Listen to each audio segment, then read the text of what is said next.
Gak IPL dulu lah. Kita udah harus masuk nih ke kompetisi yang paling mewah di sepak bola. Kompetisi klub, itu Champions League. Jadi Grombol sudah komit bahwa start dari playoff round of 32, ini kan putaran 32 ya. Playoff. Kita akan review di pojok debat setiap hari Kamis ya Pak ya? Kamis. Setiap hari Kamis. Jadi hari ini adalah hari pertama kita akan review pojok debat. Ada game-game seru. Headline-nya adalah Real Madrid lawan City. Lalu disusul ada PSG Brest, ada Munchen Celtic, ada Juve PSV, ada Milan Feyenoord, dan lain-lain. Nah sebelum gue mulai jangan lupa subscribe Grombol, nyalain notification bell-nya. Kangen sama Ali ya? Kangen sama Ali. Karena banyak yang nonton belum subscribe, jadi kalian harus subscribe ya. Terus juga kita punya grup Telegram, ada di deskripsi, masuk ke sana langsung. Terus nih ada teman-teman gue juga di sini, pejuang Grombol dari zaman dulu. Ada Bang Basya, bisa follow dia di @arsenalfolks. Ada Bang Karim di @karimnasar. Dan Pak produser yang nggak mau main IG atau sosial media. HP-nya Ansos. Nyari masih. Okay. Itu dia, let's go. Ini batu bata.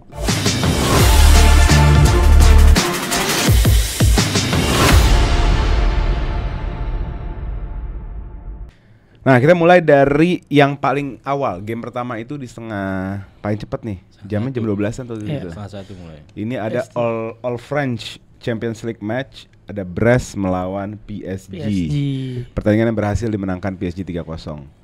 PSG ini tim yang berubah dari tim yang all superstar, quote unquote Galacticos, menjadi tim yang isinya wonderkid. Yes. Ya. Dan nggak tahu kenapa ini tim full dengan pemain-pemain yang sangat teknikal di mata gue ya. Parah. Dan dilatih dengan pelatih yang memang menyukai teknik.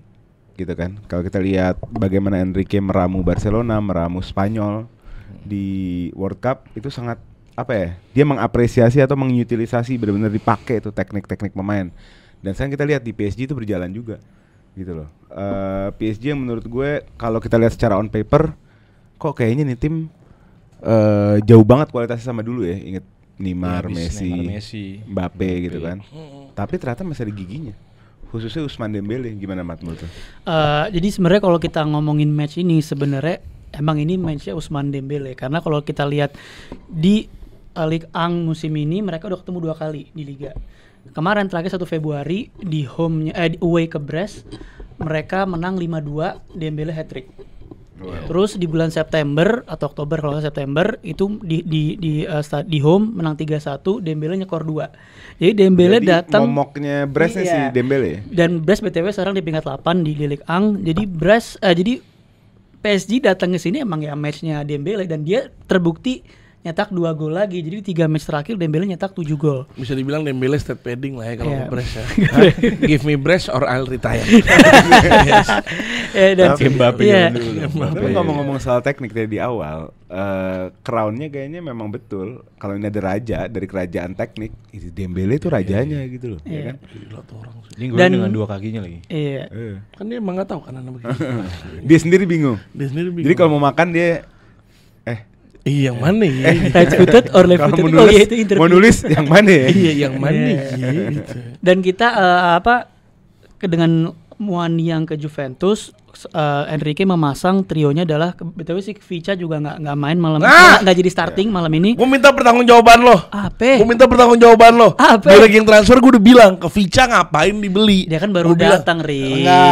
Enggak. Gue udah bilang winger PSG itu udah banyak. Yang dia butuh striker, di mana kalau mau nih kan cabut. Nah, iya dong. Ya. Dia bilang ke Vica. Ya sabar dulu dong. Dia kan baru main berapa match. Mungkin memang Enrique mau meramunya tidak memakai striker murni. Iya, Dembele akhirnya di tengah. Iya. Dembele tengah. Ramuannya. Kan lo bilang kenapa mereka nggak beli striker? Mungkin memang ramuan yang mau diproyeksiin ini ramuan tim yang menyerang tanpa striker murni. Iya. Mungkin. Dan kirinya tuh kirinya Barcola, kanannya Desir Doué. Iya. Yang main ini kalau nonton di YouTube pas zaman dia di Lille apa di mana, ini udah kayak Neymar Liga Prancis. Tapi emang pas Lille main. Iya, udah kayak ini dan kita lihat approach-nya Brest ya. Karena kalau lu lawan tim yang diasuh sama Enrique, lu tidak mungkin bermain pressing atau apalagi ditambah kualitas Brest ya so-so lah.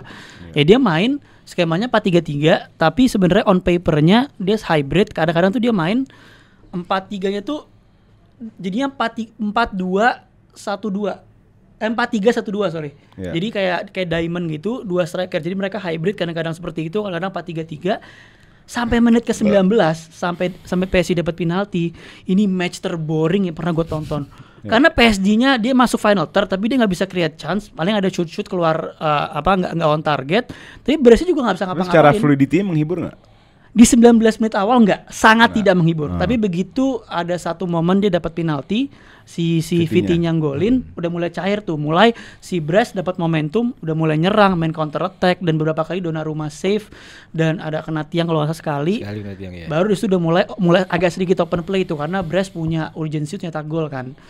Setelah itu babak kedua ya match kurang lebih sama lah ya. PSG punya momentum tapi Brestnya juga nggak bisa klinis juga. Akhirnya Dembele nyetak gol 2 kali. Dan golnya Dembele di akhir menit babak pertama itu kan di menit 45 plus berapa gitu, di akhir banget. Itu udah kill the momentum banget lah. Ada Ndoye juga offside ya? Dan Ndoye juga offside. Itu udah bener-bener kill the momentum banget. Ya udah Brest mau apa? Iya, udah 2-0 babak pertama, gol di menit Ini akhir. kalau kita ngomongin penyerang-penyerang PSG yang terbukti tanpa Kvicha aja bisa subur gitu kan. Ada Doué, ada Barcola, ada Dembele. Ini tiga-tiganya aja French. All French trio kan sebenarnya kan. Nah ini timnas Prancis mau dibawa kemana ya? Maksudnya bahaya ya. secara squad selection gitu ya, dengan talenta di depan yang segitu banyak gitu loh. Cuman Menurut lu top 3 siapa? Di Prancis Mbappe pasti. Mbappe, Mbappe, dua lagi. Dembele, Barcola. Iya, kayaknya Bisa. sih gitu. Griezmann udah pensiun emang? Griezmann CM kan. Oh di midfield ya. Iya. Paling yang bakal jadi cadangan di Coman tetap. Dembele kan mau jelek mau bagus tetap inti di Deschamps. Berarti empatan Dembele sama Mbappe. Kalau Muani juga starting kan. Enggak, kalau Mane. dari wacaranya kan Iya, coba deh koreksi kalau gue salah, Deschamps nih nggak memperpanjang kontrak, jadi ada kemungkinan Abis World Cup. habis selesai World dia, Cup ya habis habis World Cup Zidane tuh, makanya Zidane masih antang nungguin kan. Iya, iya. Kemungkinan besar. Nah kalau udah sama Zidane dengan talent pool yang segitu, kita belum ngomongin squad Olimpiade, squad under 23 yang bisa Iya, main iya. di Olise. atas. Olise ada juga. Lu ngomong Elise? Ini gila ini squad Prancis Prancis. depannya Gila banget Kacau. nih. Tapi midfieldnya Prancis Coman. belum main di midfield. Kita belum ngomong ini. Ini makanya. Tapi Coman Apa ini? nggak dipanggil kayaknya. Oh iya. Midfield. Gue saranin sih buat kalian walaupun nggak nonton gue ya, pemain-pemain timnas, mendingan lu naturalisasi ke negara lain aja. Prancis. Yes. Udah banyak nggak mungkin main itu, jago-jago semua. Kita nampung. Hah? Gitu ya? Kita nampung. Darahnya dari mana? Apa? Darahnya. Bisa. Bisa dicari. Bisa. Gue jadi bapak angkat bisa. Dan yang perlu di-highlight juga tuh kemarin back mudanya si Pacho itu main lumayan. Dia ada satu momen Yang dia dia agak sedikit recover. ada sedikit blunder tapi dia langsung track back, langsung tackle. Jepret. Dia kenceng loh, Pak. Kenceng larinya. Neves gimana Neves? Neves ya selayaknya gimana Neves main, dia main kan di tengah, ball distributionnya bagus, terus beberapa kali juga nge-stop counter attack-nya Brest. Dia fluid juga, kadang-kadang main maju ke depan. Taktikal banget tangannya Fabian Ruiz, Vitinha, Joao Neves. Neves gila sih itu. Ini sih udah emang idamannya Enrique banget. Gue agak menyesali sih Enrique harusnya dia ke Chelsea kan sebelum PSG. Maksud gue ini pelatih kualitas beneran deh. Maresca out Gue kan? selalu ngomong enggak. Maksud gue kalau Maresca kan work in progress, ya kan. Dia kan pelatih muda, gue harus bersabar. Tapi kan kalau Enrique tuh enggak, Enrique tuh barang jadi gitu loh. Gila, udah hampir Treble winners. Dan gue impress Win banget sama permainan. Gue pribadi suka sama fluidity-nya, technicality-nya. Karena lo Iya. bilang main passing dia bisa, main panjang dia bisa, Iya. direct. Tapi kalau lihat kemarin sih terlalu ngandelin winger banget PSG. Benar ya, itu emang sebetulnya kenapa nggak butuh striker. Ya. Karena dia yang ada di depan stay itu Dembele sama salah satu kanan atau kirinya. Ya, Jadi mereka- kalau yang ada di depan si Desire, ya Dembele-nya agak ke kiri. Kalau Barcolanya di depan, Dembele-nya ke kanan kayak gol yang dari Hakimi itu gol pertama ya? Gol kedua. Iya, gol pertama yang kiri. Kedua. Ya, kayak kiri pertama. Kedua. Yang Penalti la- dulu. Enggak, gol Enggak, pertamanya gol Dembele. yang dia capping kan. Oh, gol Iya. Dembele. Capping yang suka ke near post. Ya. Itu ya menurut gue ya bagus banget sih dulu permainan. Cuma kalau kita anggap ketemu tim seperti Madrid dan yang lain ya beda ya. Tapi- karena ini suasananya bukan suasana Liga Champion, suasana Ya. Liga Ang banget, Liga kecuali Ang. bolanya Liga Champion. Fun fact. Strateginya Enrique ini strateginya Madrid 2 tahun lalu. Yang mana? Yang mana dia mainnya diamond gak punya striker. Oh. nggak pakai striker di depan Vinicius dan Rodrigo. Iya kayak begitu juga mereka. Ini dipakai sama Enrique, cuma nama Enrique enak ditontonnya. Itu bertiga dikasih kebebasan, movementnya tuh free roam banget. Dembele kadang di kanan, kadang di kiri. Bener-bener. Tapi emang sebenarnya kunci lawan mereka itu apa yang dilakukan Brest 20 menit pertama sebelum penalti itu works sebenarnya, makanya game boring karena Enrique nggak dikasih ruang. Sebenarnya kalau melawan Enrique harus kayak gitu. Ya, tapi juga mid block, justru malah mid block Andren counter. Zona. Ya oke lah itu PSG. Ya itulah pertandingan yang berakhir 3-0 dan kita yakin di Parc des Princes leg 2 juga harusnya feeling gue leg kedua PSG cuma golin 2. Ya 2 atau 3 gol lagi lah. Maksudnya lolos PSG lah udah berat. Karena inti. Kita ke pertandingan selanjutnya ada The Old Lady Juventus melawan PSV Eindhoven yang berakhir 2-1. Pertandingan yang gue sempat, karena ini bareng sama Madrid City, gue sempat nengok-nengok doang. Sempat alot ya. Alot artinya PSV juga punya gigi lah. Bukan yang benar-benar didominasi sama Juve. Tapi Juve gitu bermain dengan intensitas yang dari awal tinggi, lumayan berani. Karena kita udah pernah ketemu kan di game pertama Champions League ketemu PSV. Kita menang 3-1. Terus kita bermain sekarang PSV juga ngotot, kita bermain imbang, possession imbang, kuat.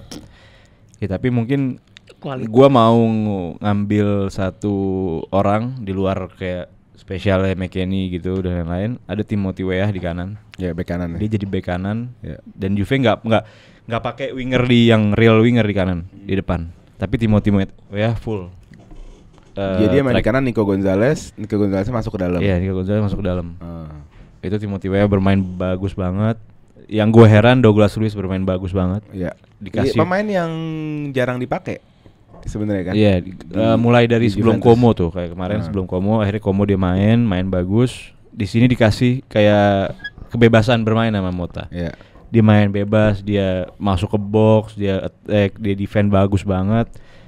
Ya menurut gue Juve cuman tim yang nggak bisa kill the game juga menurut gue sekarang. Masih belum bisa gitu. Dengan permainan yang sekarang masih belum bisa, masih bingung. Dan tim yang kalau udah ketinggalan masih panik. Kayak Juve setelah PSV ngimbangin sama panik banyak ini. Ya tapi akhirnya Mbangula yang masuk di babak kedua ganti Yildiz. Walaupun tanpa cedera dan lain-lain, pure taktikal dari Thiago Motta jadi penyelamat. Ya banyak hal yang bisa gue ambil sih buat Juve kali ini. Ya. Gimana loan yang baru? Ada Colomani beli ya? Loan juga ya? Iya. Loan kering juga. Ada Renato Vega dari Chelsea dan Colomani dari PSG. Dua-duanya loan kering. Nah, gimana tuh performance-nya? Vega menurut gue salah satu. Ya lo bisa lihat kalau lo nonton itu Vega ya mungkin atmosfer ya. Atmosfer Liga Champions beda sama atmosfer Conference League. Yes. Beda gitu. Kayak dia cuma ngasih satu tackle penyelamatan depannya Gregorio gitu, dia blok. Itu kayak langsung orangnya emang begitu. Hah? Orang begitu. Iya, tapi maksud gue ini tackle yang biasa. Bukan tackle yang ini. Enggak, lu harus menerima atau lu harus bersyukur sama passionnya dia. Ya oke lah. Sama passionate banget. Cuman emang intensitas Liga Champions mungkin beda kali ya. Pressure-nya dan lain-lain. Kalau Colomani bermain bagus, ngacak-ngacak lini belakang walaupun semalam enggak golin ya. Cuman bagus banget. Ya, yang bisa diambil satu lagi Nico Gonzalez. Nico Gonzalez juga first game ngegolin kan. Second game brace. Bisa brace lagi. Ya, malam ini bukan harinya bukan dia aja ya.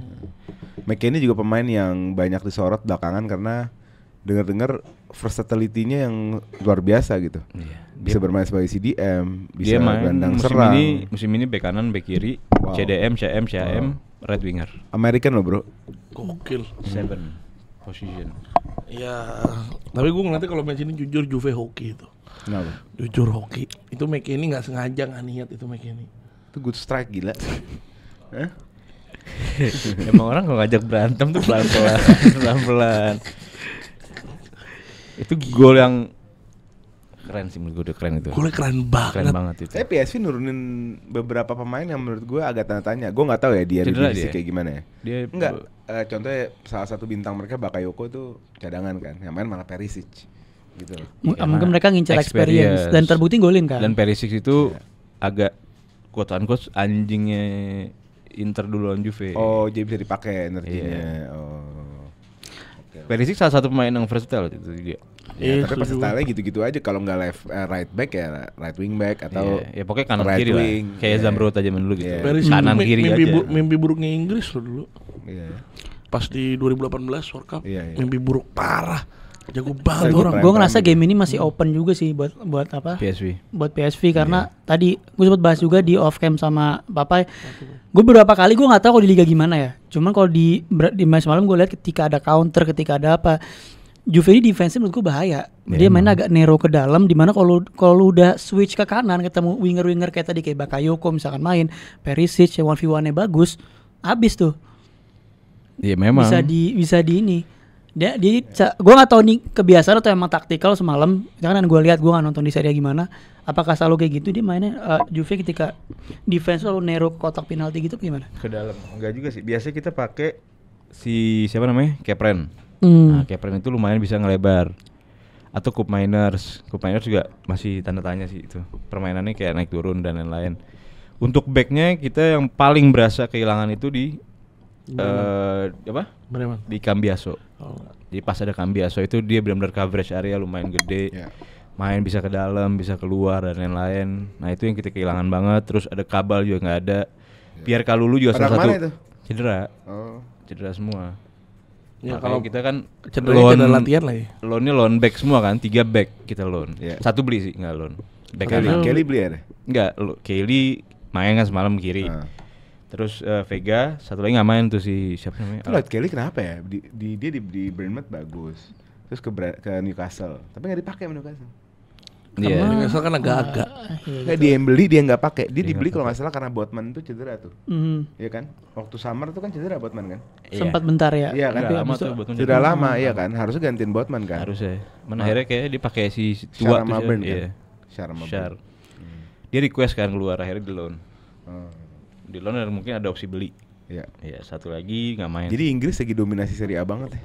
Sebanyak Iya, itu. banyak juga pemain ya. Inggris. Iya, lumayan. Bukan pemain bernationality Inggris lagi banyak Jago banget. lagi di Serie A. Milan aja Siapa contohnya? Milan aja udah balik ke era dia tahun 1900 yang waktu dia masih investor Inggris.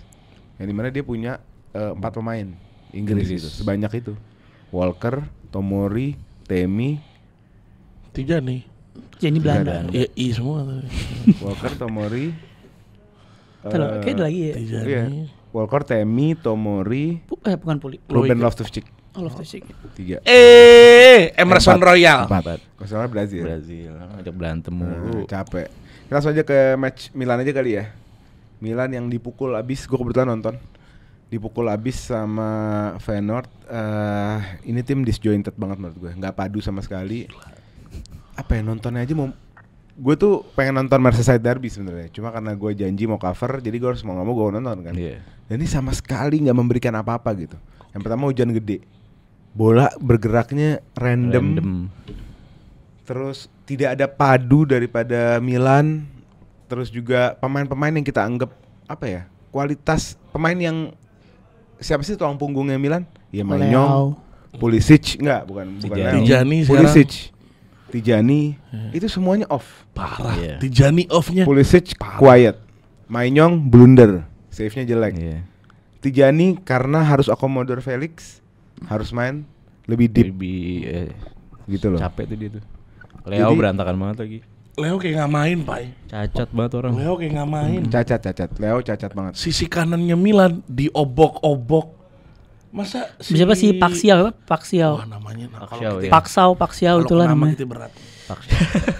Itu enggak gini. Gue setuju Walker itu adalah upgrade daripada Emerson Royal atau Calabria. Gue setuju. Tapi kemarin ini orang dibully abis. Abis sama Paxiao. Paxiao. Dibully abis loh. Maksud gue di luar golnya ya. Oke, gol. Iya. Karena itu shotnya Blunder sebenarnya near post. Posisi yang kurang ideal juga untuk nge-shoot. Itu Maignan kaget. Tapi Maignan jelek save-nya. Oke. Tapi di luar itu Walker Diajak main. diajak main kayak anak kecil. Sampah. Dan mereka nggak ada si Gimenez udah ke Milan. Apa? Si Gimenez. Dan lu nggak boleh kalah sama lu beli pemain Santi gimana sih pemain terbaik Feyenoord? Iya, makanya. Lu beli terus lu kalah Feyenoord. Kan malu. Iya kan? Tapi itu golnya jujur emang kayak strateginya Feyenoord di game itu. Kalau ada peluang dikit shoot. Iya. Berkali-kali dan fokusnya nitik beratin, kayaknya Walker game ini lagi hancur nih. Udah bener-bener diserang terus-terusan dari Walker. Mau nyoba dia nggak Dan nyoba dia dari punya kanan. dua winger yang bagus tuh si PSV. Si Haji Musa sama Pak Xiao. Iya. Feyenoord. Pak siapa? Feyenoord. Siapa gue ngomong? PSV. Haji Musa. Haji Musa. Itu Haji mainon Musa. kaget banget tiba-tiba di shoot. Gue aja nggak Sekarang kita expect. coba ngobrol Milan deh. Milan bukan tim kecil. UCL-nya 7. Di Serie A juga Beda 7 sama one of Arsenal. the biggest lah. Iya. Iya kan? Bukan tim kecil gitu loh. Ada apa sih sama tim Milan gitu loh? Lu harus ngeliat pelatihnya. Lo pelatih baru. Conceição. Baru. Kenapa emang? Dia ini nggak beda jauh kayak Amorim. Nggak begitu ngelihat. Kadang ada match yang dia tuh nggak begitu ngeliat urgensi itu nggak pernah ada di situ. Lawan Feyenoord itu tuh nggak ada urgensi sama sekali. Ya emang. Gak Urgensi ada menangnya padu sama nggak sekali, ada. berantakan. Yang sih. gue paling keselin apa? Yang gue paling lumayan kaget gitu ya. Gue nggak tahu sih. Apa ini coba fan Milanisti maksudnya reminder gue. Apakah ini terjadi setiap match atau enggak? Felix baru main 3 game kan. Tapi kemarin chemistry Felix sama Leo tuh hancur. Padahal Felix baru bilang gue mau di loan ke Karena Milan. Leo. Bukan, gua nggak minta harus selalu dimainin, tapi gue mau dimainin di posisi terbaik gue. Makanya dia Nomor kemarin gue 10. kan. Nah, iya dia ngomong gitu ke media. Hmm. Kenapa dia mau di loan ke Milan? Jadi dia nggak expect mau dimainin setiap ini, tapi seenggaknya mainin di posisi gue. Dan itu di match sebelumnya makanya dia golin kan. Iya. Dan dia ngerasa dia main bagus di situ. Dan semalam kok tiba-tiba jelek lagi. Nge-shootnya aneh. Semalam dia ikut jelek sih. Sebenarnya menurut gini gue. sih, Felix menurut gue nggak yang paling jelek. Oh Dia iya. ikutan jelek. Dia gara-gara timnya. kena jelek karena yang paling jelek ada Leo. Leo punya kemampuan untuk bring chaos ya. Dia take on melawan gitu ya.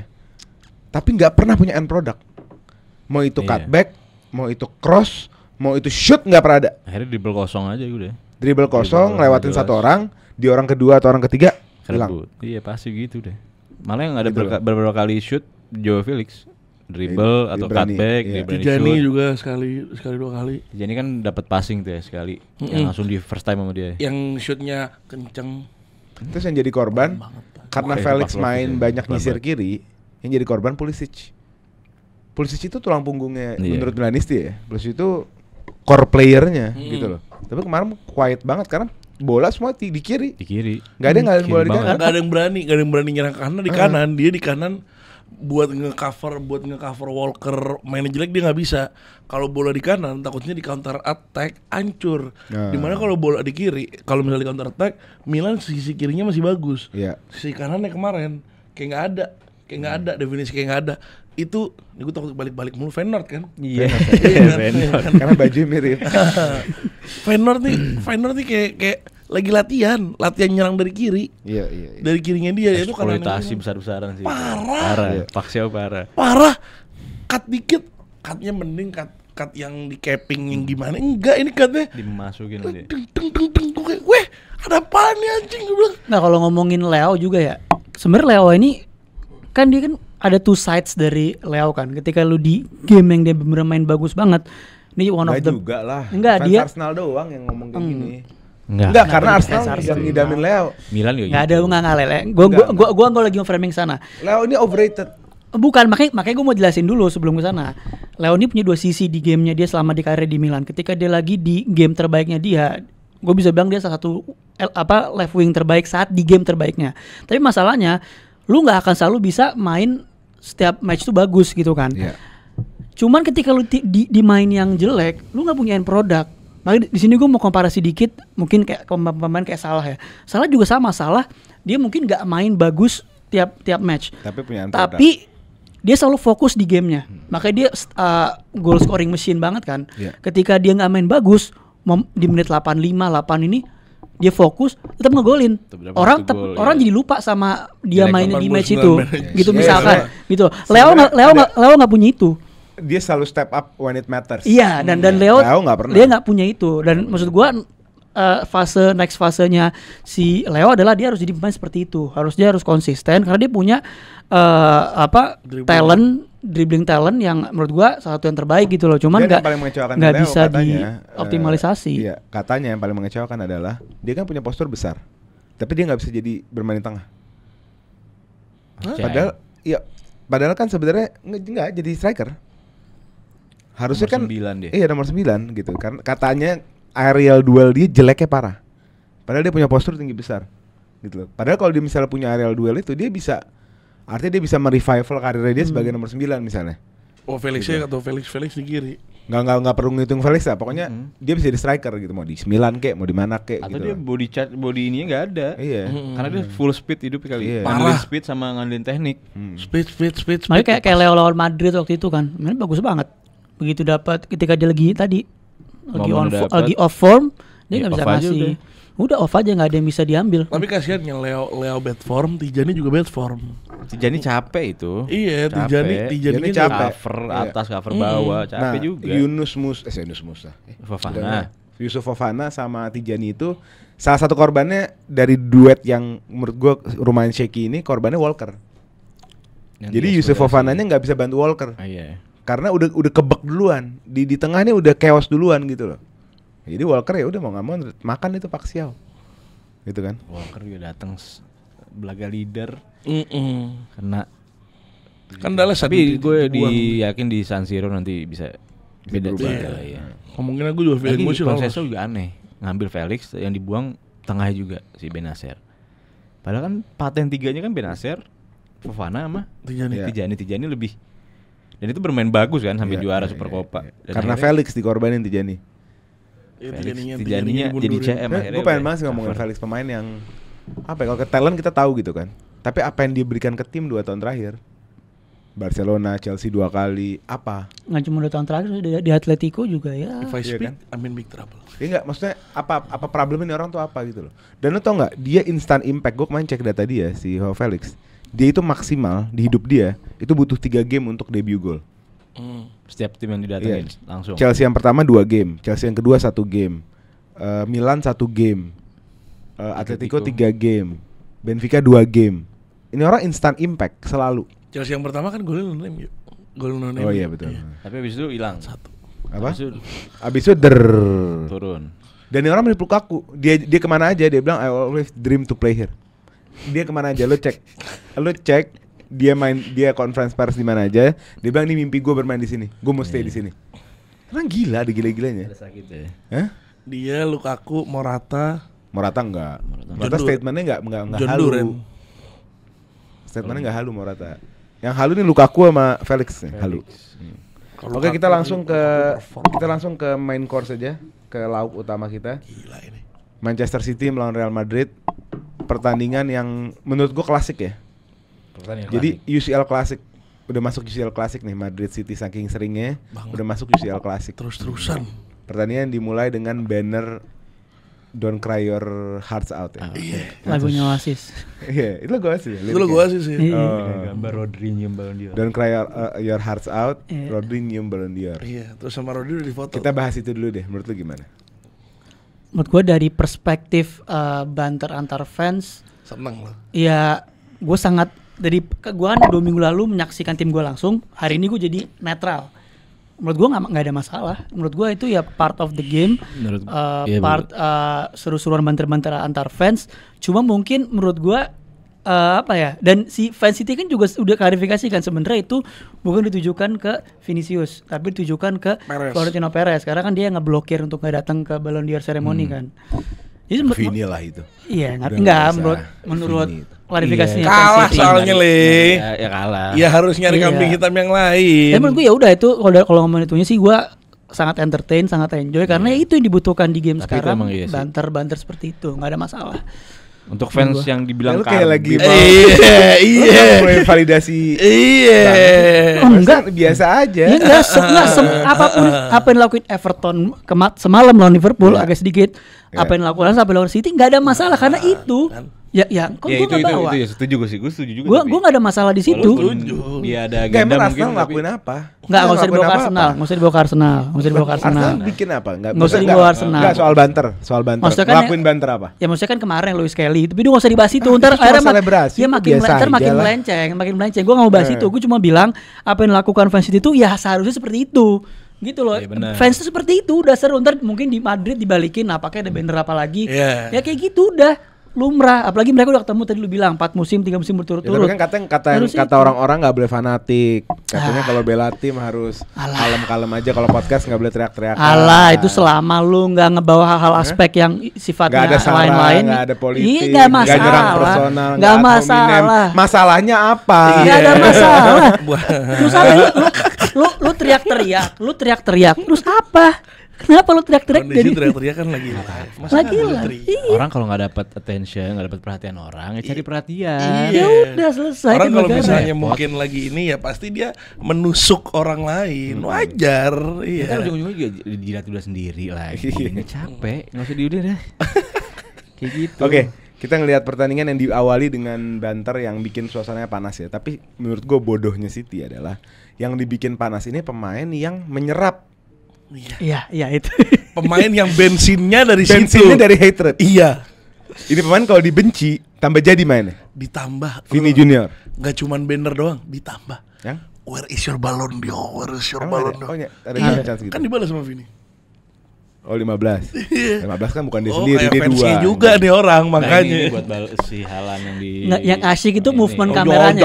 kejauhan. Rim. Dia habis gitu nyindir Halan sekali. Rim yang ngasih movement kameranya habis ke banner, ke Rodri foto, langsung ke Vini. Itu Ini keren tuh. kameranya Itu bagus saat 100 buat kameramen. Tapi jujur, gue mau ngebahas match ya. Yuk, kita masuk ke match. Babak pertama, City bagus banget. Bagus. Iya. City bagus banget, gue suka banget. Dan ini prediksi gue jujur, gue kira City menang. Karena gue berkaca City lawan Chelsea. Ini Oh, lu nyamain Madrid sama permainan Chelsea? City terbaik musim ini menurut gua. Apa? Jadi kekalahan City tidak berarti dia bermain buruk. Hmm. Ada kelemahan, ada kekurangan, ya kan, di mana lack of focus, terus banyak cedera. Grealish yang tadinya cukup efektif harus diganti sama siapa kemarin? Foden. Terus Foden dari Akhirnya awal. enggak. Enggak diganti. Foden. Foden cadangan. Foden cadangan. Menit berapa masuknya berarti? Grealish cedera. Grealish, iya. Terus Akanji, nah salah satu gue udah bilang kemarin, Oh, gua ini nonton kalau berarti Akanji pas- sampai diganti, langsung Foden. ini konstelasi berubah. Ake dulu kan ganti. Enggak Akanji karena cedera, diganti Lewis. Akanji diganti Rico Lewis. Ake diganti juga kan. Akhirnya Johnston mundur. Ya, Itu terakhir. Johnson mundur bukan yang Babak ngakomodir apa Kanji. Enggak, Kanji kan half time ganti. Oh ya Ah. Kovacic ganti. Ganti Kovacic. Tapi Oh, enggak, iya, iya. tapi Itu enggak kan langsung Kovacic stand later. Enggak, gue ngomong. Kenapa gue ngomong gitu di babak 1 gue lihat ada 2 pemain yang perannya pivotal di yang lu bilang tadi, bagaimana bagusnya City. Itu Akanji sama Gvardiol. Bagaimana mereka bermain bertiga. Jadi mereka main 2-3-4-1. Jadi di belakang tuh Ake sama Diaz enggak bergerak. Mereka jaga belakang.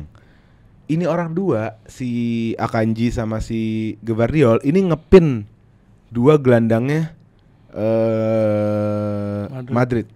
Dimana lo kalau lihat bukan 2 gelandang sih, Bellingham sama Rodrigo kalau nggak salah. Jadi si Mbappe sama Vini kan ngepres di depan. Si Akanji tuh megang Bellingham sama Rodrigo gitu. Nah ini membuat si Grealish punya ruang banyak untuk naik turun. Grealish Savio ini punya ruang banyak. Tuh. Makanya gue bilang waktu Akanji cedera, ini kalau Akanji sampai diganti, ini akan berubah gitu loh. Ternyata bener. Kesalahannya dari siapa? Dari Rico Lewis. Parah. Gitu. Gol ketiga, sama Kovacic. gol ketiga tapi sampah. Gol ketiganya Rico Lewis salah ngoper gitu. Kovacicnya jelek, Iya. ngoper ngasal. Mm-mm. Rico Lewisnya nggak bisa nerima. Rico Lewisnya nggak bisa nerima itu Iya. parah. Dan Pep datang ke match kemarin kan bisa dibilang pemain baru datang musim ini ya, cuman si Savio yang starting. Sisanya dia datang dengan pokoknya Marmoush gue bench dulu, Kusanov gue bench dulu, Nico gue bench dulu. Gue pingin experience di match ini. Dari yang 200 juta di winter kemarin yang ready cuma Marmoush kok. Cuma dan gue mau experience. Bahkan maksudnya lu kan beli Nico Gonzalez kan untuk akomodir si Rodri kan. Tapi ternyata Stones yang masuk di CDM balik ke 2 musim 3 musim lalu saat dia menang Champions League. Nggak, tapi itu Stones. Tapi gue ngerasa gini, mentally gue ngerasa pemain City udah seperti kayak hampir musim lalu. Cuman apa yang ketinggalan? physicality-nya menurut gue.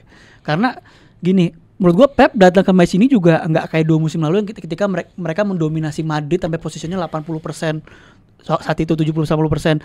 Dia tahu Pep tahu kalau City sekarang tidak punya aspek counter press yang sebagus musim-musim sebelumnya. Makanya kadang-kadang kalau lihat match itu ada momen di mana City mainnya sedikit agak mid block, agak defense karena dia nggak mau ngasih celah running in behind Mbappe dan segala macam. Tapi ya meskipun Ancelotti ini bukan yang 100% positional, dia kan bisa dibilang relational banget kan. Ya dia tetap bisa mainin bola, passingnya juga kalau lihat kombinasi passingnya Madrid Cepet di banget. final third-nya City pecah. Tapi Madrid tuh menurut gue in a way tak. di luar gue ngerasa mereka punya kemampuan untuk mereka tim dengan transisi terbaik salah satu Iya. yang ada sekarang. Tim dengan transisi terbaik melawan City, tim yang Dominasi. bukan tim yang arguably terbodoh ngadepin transisi. Iya kan? Musim Terburuk ini, ngadepin transisi. Musim ini ya. Iya kan? Kayak gue nonton, gue pikir setiap gue lihat Madrid tuh direct, terlalu direct, nggak mau pegang bola. Kayaknya alergi sama possession gitu kan. Tapi mungkin tuh identity mereka. Dan mereka mendapatkan kemenangan karena itu. Karena decisiveness-nya. Apapun yang terjadi, bola harus galir ke depan. Mau pakai umpan model kungfu, mau pakai model salto, pokoknya bola harus ngalir ke depan. Dan itu terjadi menjadi kemenangan gitu. Nah, menurut lo ideally tim kayak Madrid itu harus berani juga nggak sih control by possess, atau ya udah just hit direct. Kalau lihat sejarahnya Madrid emang nggak selalu tim yang seperti itu kan. Mungkin yang agak sedikit mendekati ke main possession ketika zamannya Zidane, itu pun juga nggak terlalu kayak letter truck banget lah. Dan apalagi lu ngeliat udah nggak ada Kroos, udah Modric juga udah berumur. Nggak ada kontrol. Nggak ada Kroos. Sebak Kroos.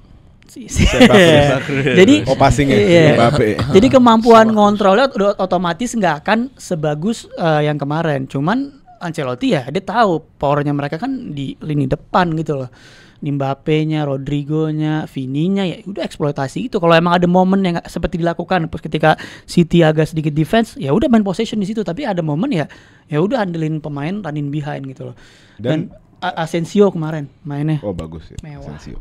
Parah. Passionnya berapa kali dia nolongin pakai sliding tackle-nya keren banget. Dan kemarin Ederson parah, decision makingnya Jelek ya, Ederson jelek. parah. Momen gol yang terakhir, golnya Bellingham, itu lu ngapain maju ke depan? Itu kan masih ada last defender, lu masih ada expect bakal ada duel di situ. Cuman itu gol terakhir itu mau kipernya siapa jebol man. Iya, maksudnya tapi seenggaknya kan Enggak. lu bakal jebol di Maksud inside enggak, box gitu loh. Kalau gue nggak ada komplain sama shot stopping Ederson. Iya. Tapi gue komplain Decision sama makingnya, decision making itu dia. Passing pendeknya. Itu. Jelek gitu. Ada momen di mana dia harusnya claim cross tapi dia diemin sampai bolanya masuk. Sedangkan itu reachable untuk dia claim cross. Yang gol ketiganya itu tadi balik gol ketiga, maksud gua, oke lu bisa kebobolan karena wingernya itu mungkin Vini atau siapa. Tapi maksud gua seenggaknya lu gol di momen ketika habis 1v1 lawan defender inside the box. Nah, itu menurut gua decision yang lebih pas. Tapi ketika lu maju ke depan dan lu enggak percaya sama defender lu. Paham enggak? Itu Momennya lagi jauh. Nah, kalau itu nggak mat. 3 lawan 2. Kalau itu kan si Vini dikejar sama siapa tuh? Abis Rico Lewis di belakang. Kan dia dikejar satu back lagi. Ederson nutup ruangnya. Ya, iya, tapi itu Kalau Ederson nggak maju, dia punya gawang sebelah kanan tuh segede-gedenya Iya, untuk makanya. di-shoot sama dia. paham gue. Cuma maksud gue kan ketika lu misalnya lu lebih percaya sedikit sama defender lu, mungkin defender lu Dapat gitu. seenggaknya nggak dapet ya bisa bayang-bayangin atau mungkin bisa memaksa lebih sulit walaupun Vini secara kualitas bisa ngelewatin dia, bisa tetap gol. Gue nggak bilang nggak gol, cuma seenggaknya harus sebagai kiper lu punya feeling di match itu kapan lu harus maju, kapan lu harus stay, kapan lu harus claim cross. Dan Ederson kemarin secara decision making dan itu nggak biasanya dia seperti itu ya. Biasanya dia top decision makingnya. Semangat kemarin dia kurang gitu loh. Tapi emang lawan Vini dan Mbappe Iya, emang lu adrenalin juga. Gue paham juga lu adrenalin, One lu butuh mistake, gol ya, selesai. segala macam. Ya udah. Itu serba Now salah. let's talk about Haaland. Yes. Gue baru dapat data. Haaland sudah menyamakan golnya Zlatan di Champions League dan Asik. mencetak 48 gol dari 48 match. Jadi 1,0. goal rate-nya. Dan Dan makin gak asik tuh. untuk sebagai perspektif, tidak ada pemain di history Champions League yang rate-nya seperti dia. Di belakang dia, rate yang ada di belakang dia itu Gerd Müller sama Frank Puskas. Even CR enggak? Even CR sama Messi ada di nomor 7 sama 8. Dia nomor 1 dengan rate. Conversion rate-nya. Rate-nya. Jadi berapa game, berapa gol. Ya itu maksudnya hal itu pernah dilewatin lah Messi sama CR. Oh iya, karena gamenya dikit, golnya udah keburu banyak. Iya. Nanti kan Nah sekarang nambah. dia so far udah 250-an Nggak, gol maksud- total. let's talk about Haaland gitu. Golnya udah sama kayak Zlatan. Iya, di Oh Champions League. tetap Zlatan. Dia baru mulai. Zlatan udah kelar. Mbappe juga udah di atas juga. Tetap hati gue Zlatan, gak bisa diganggu. Gitu ya. Enggak, mas gue mau ngomongin Haaland nih, ini pemain. Lu inget gak gol dia yang pertama yang dari dadanya Gvardiol? Iya. Wow, itu Gvardiol sih. Apresiasi ya buat Gvardiol. Istimewa. Dia yang set up golnya Iya. sampai akhirnya dia yang bisa dalam box lagi nerima umpannya Grealish kalau nggak salah. Grealish. Terus ngasih dengan sangat intelijen, ngasih bola dengan weight yang benar-benar tepat dari dada, diterima sama Haaland, dan ini Haaland kehebatannya. Itu sekian inci loh di offside-nya. Dan ini berkali-kali lu lihat di IPL bagaimana Haaland bisa menang dari VAR. Begini kan tangan cuman itu sih offside kan udah nggak offside tangan ternyata kan. Maksudnya? Soalnya tangannya Haaland offside. Enggak. Sininya telapaknya. Enggak. Telapaknya offside. Lebih tangannya Guardiola lebih jauh. Oh iya. Kalau Soalnya dilihat dia begini dilihat tangannya. dari bola pun Haaland masih di belakang bola kan. Iya enggak, Haaland di belakang. Tangannya telapaknya kagak, Pak. Guardiola segini keluar Rim. Nah ini sini Haaland. Enggak ada. Ya, dan itu klinisnya dia nggak mikirin kaki kiri kaki kanan, digeber kaki kanan sama dia langsung. Dia kemarin lebih luas deh. Lo kalau perhatiin City kemarin mainnya, nih gua masih pede dengan City leg kedua soalnya. Gue juga City gue. Gue jujur ini City main bagus banget. City unpredictable. Permainan tadi malam itu 50-50. unpredictable. Benar-benar unpredictable banget. Lu ngopernya ini bola mau dioper apa mau di shoot itu lo nggak tahu. Kayak si Pep nih benar-benar ngubah. Nih, lo bikin lawan mikir lo mau begini tapi lo begini. Lo bikin lawan mikir begini tapi lo begini. Kayak begitu terus. Masalahnya Madrid juga bisa melakukan hal yang sama. Oh di babak kedua. Enggak cuma babak kedua, maksudnya Madrid punya kemampuan pemain dan kita tahu Ancelotti emang selalu seperti itu. Kan dia mainnya juga unpredictable, juga mainnya movementnya apa segala macam. Unpredictable Ancelotti-nya pun juga nggak tahu Mat itu gimana Mat. Ya nggak mungkin nggak tahu lah, masa nggak tahu. Kalau sama-sama klinis babak pertama juga udah Madrid udah golin. Oh iya, Iya. Madrid juga serem juga chance-chance-nya. Jadi menurut gua kalau ngomong leg 2 juga ya nggak ada yang nggak mungkin di bola, tapi juga berat juga bagi City karena lu harus kalau lu menang tanpa extra time lu harus golin 2. Defisit 2. Dia ya asal kan? bisa fokus di babak keduanya. Nah, jadi kan lu perlu bener-bener dan lu ngeliat Madrid yang kayak gitu dan kita nggak tahu kan di leg kedua minggu depan ya berarti ya. Minggu depan. Ya kan? Langsung minggu depan. Langsung. Seminggu depan dan gua ngerasa terlalu dekat juga untuk nge-tweak sesuatu.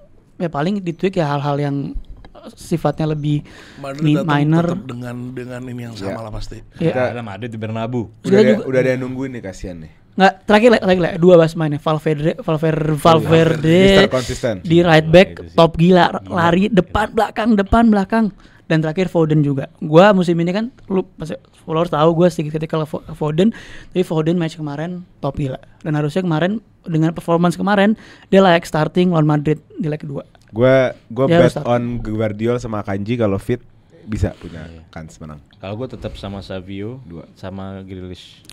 Foden Gua Umar Marmuz. Grealish itu salah satu yang bisa bermain di lawan Madrid semalam. dan ngeliat musim lalu Foden juga nyetak gol di Madrid, ya ada sedikit sense of belief juga ketika Foden nanti starting di leg kedua. Makanya gua mungkin Sekarang kita kalau- singkat aja kita mau bahas. Gua kepo, gua excited sama animonya Madrid di Bernabeu Iya. bakal apa? Oh, balas banternya. Balas dendam Iya, ya. seru, seru. Itu Nggak gua usah nungguin. dibalas lah. Orang kan dibalas sama menang. Apa yang Iya. dibalas lagi? Iya, itu nambahin. Kita ke pertandingan Gua terakhir asik kalau nggak ada dari ini. tim besar juga. Ada Celtic melawan Bayern Munchen. Celtic raja daripada Skotlandia melawan raja dari Jerman. Kalau Kasper Munchen Schmeichel. emang beneran raja ya. Kayaknya emang. Iya, mana? Kasper Schmeichel tuh. Kipernya iya. Dan bermain baik. bermain Bagus. baik. Pertandingan dimenangkan 2-1 oleh Munchen karena di awal Munchen main menekan tapi di ending kendor. Golnya gol mini soccer banget. Celtic. Golnya gol mini soccer sumpah. Ya udah gol tau gak sih lo? Gol yang kemelut. Enggak, itu kan Kemelut, iya, itu kemelut. set piece error lah Kena menurut gua. badan. Itu Set piece Iya, error itu. Tiba-tiba kena tung deng. Neuer cuman iya lewat Set piece error. gitu. Tapi Neuer berapa kali di press under pressure iya. ya kan? Cuman lu harus lihat Olise parah. Parah. Itu golnya. Tendangan ke atas anjing. Golnya gak ada. Orang kira kalau capping pojok kanan. Iya dong, ini ke dalam ke atas. Incer nirpos. Ke atas. Gila. Bukannya nirpos, Bukan ke atas. Atas yang atas gini. Itu nirpos. Enggak, agak ke nirpos, benernya agak ke Ya, nirpos. posisi kiper. Dan bukan placing ke atas. Bang. Nirpos kan maksudnya nirpos tuh tiang paling dekat sama Iya. dia. Iya, enggak, tapi enggak Bukan itu far dia post. ke atas kepala kiper. Oh iya nirpos tetep aja. Nah, itu cuma Enggak, technicality aja posisi udah. kipernya di mana? Ya cuma udahlah di luar itu Iya. gue pas nonton kayak gue bilang ini tim IPL goblok. Olise dibuang. Kenapa Olise sama Ken yang nikmatin malah Bayern Munchen? Iya. Lo kalau nonton gamenya Olise Gila ya. ngasal ini orang. Ya walaupun lawannya Celtic ya, kita anggap Celtic yang kurang lebih deh. Cuman Olise sama Ken tolol kayak Arsenal tolol. Nggak ngambil Ken tuh tolol. MU lebih Gak ada milih urusan Hoylund. sama ini. Cuman udahlah. Kane budget. Kane tuh mahal banget. Iya. Itu yang pertama. Budget dan gaji. Umur. Itu Kane. Enggak, umur enggak ada masalah. Budget dan Nggak gaji. ada urusan. Kalau Olise waktu Palace ngebuka pertama Palace nggak mau jual. Chelsea ngincer juga kan? Chelsea paling depan kan. Kedua, Kedua, komunikasi ke Olise ditutup. Gak boleh komunikasi ke Olise, boleh ke Palace doang. Jadi ribet Chelsea di dalam ribet tiba-tiba Munchen masuk. Langsung ambil. Kayaknya Munchen langsung geber, nggak mau nego, langsung Diterima ambil aja. jebret ya. Cuman udah deh, itu Worth it lah. Sane juga bagus sebenarnya loh. ya, Sane Dembele harus siap-siap kalau menurut gue bisa Olise. dilawan sama Olise. Ya kan gue bilang. Dembele harus Perancis. siap-siap. Ya Perancis kalau gue jadi pelatih Perancis sih udah 6 aja winger semua main lah. Hei siap. Gak usah pakai tengah udah lah, larian aja lah. Ya lari-larian midfieldnya siapa yang megang ngaco. Pogba. Kasih Pogba. Kan papa jago FM. Lu jangan ngeritik dia lah. Iya. Siapa tau berhasil sih dia. Iya kan Inta. Jujur Harry Kane shootnya juga parah, dia jago banget. Nggak ini gua kalau ngeliat nih kayak begini-gini, gua jadi mager nonton tim gua, tau gak sih? Gembel ya. Iya, langsung berbanding terbalik, tau gak sih? Nggak, Pak? mending bahas gol pertama Celtic yang itu offside apa enggak? Offside. Ah itu konyol sih. Maeda. Ih gol pertama. Gol Kan pertama. gol di menit-menit pertama kan kejebolan Munchen. Oh, Cuma oh offside. iya. Itu gue masih nggak paham sampai sekarang offside rules yang lo lari ke arah bola tapi lo nggak nerima bolanya gitu. Cuman dianggapnya lo ngalangin kiper jadi offside. Itu hasil 50-50. Obstruction.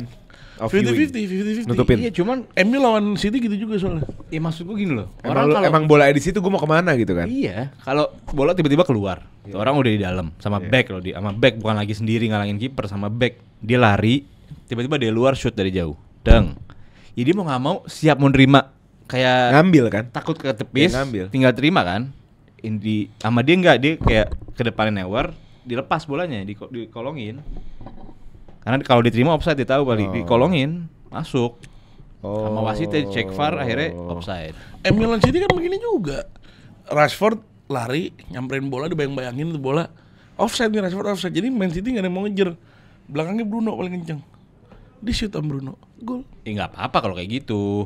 Ini batalnya VAR-nya itu karena si pemain ini dianggap ngalangin pandangannya Neuer ke bola. Ya mungkin. Padahal bola dari sini, nih orang lari dari sini. Udah gak apa-apa, Pak. Ya nggak masalah juga gua. Jadi gimana leg kedua Munchen sama Celtic ya Munchen lah ya. Muncul. Di Allianz Arena? Iya. Iya, udah. Tapi Celtic lima, setahu enam gue, sih nggak setahu kena, gue itu ya, kena mungkin gue itu. salah. Celtic juga termasuk pencapaian baik nih dia, lolos grup. Lolos grupnya quote unquote skema baru ya. Ini pencapaian baik juga sebenarnya. Ya nggak apa-apa. Cukup lah sampai Ya sini. rajanya Scotland Di ya Celtic deserve sama- lolos lah. Celtic sama Brest cukup lah udah. Iya. Jangan Brest, maksa Kak, gitu. Brest kasihan. Udah. Ketemunya PSG kasihan. Kasihan. Iya Kasihan. lah. Padahal dia lumayan loh mainnya loh di ini. Gue suka banget Brest loh. Ini kayaknya emang mau digunting ininya. Either tim gede mau digunting atau tim kecil mau digunting-gunting. Di round of 32. Gue udah ngeliat bagan yang akan terjadi. Bakal ada satu bagan susah banget, satu bagan gampang Iya. banget. Kalau saya yang agak gampang tuh bagian di Milan kan. Bagan Milan, iya. Nah gue berharap banget ya Allah Enggak, Feyenoord menang, lo gue bisa ketemu ketemu Milan. gue. Ya antara lo sama Milan, Iya. semoga Jadi gue Juve ketemu. sama Milan bisa ketemu Arsenal atau Inter. Nah iya, nah kalau misalkan gue Arsenal ketemunya Feyenoord, kan seenggaknya Kalau berharap Milan kalah Iya. atau Juve di comeback. Ya juga sih. Bobonya. Tapi enggak, gue berharap Juve ketemu Arsenal. Asik sih Nah, udah. kita lihat ya, Ayo kita deh. tonton. Anjing. Enggak apa-apa kalah. Jadi gue kasih tahu yang gue kasih sekali Aston Villa gitu. Iya. Iya lo Anjing masuk lah. seri. Ya udah. Itu aja untuk review UCL Round of 32 leg 1. Kita akan lanjutkan di leg 2 minggu depan hari Kamis ya. Dan stay tune guys, subscribe, nyalain notification bell. Besok setiap Jumat tuh ada preview EPL Game Week. Game Week berapa tuh besok? 25. 25, Game Week 25. Kita ketemu besok di preview EPL. Let's go. Let's go. Ah.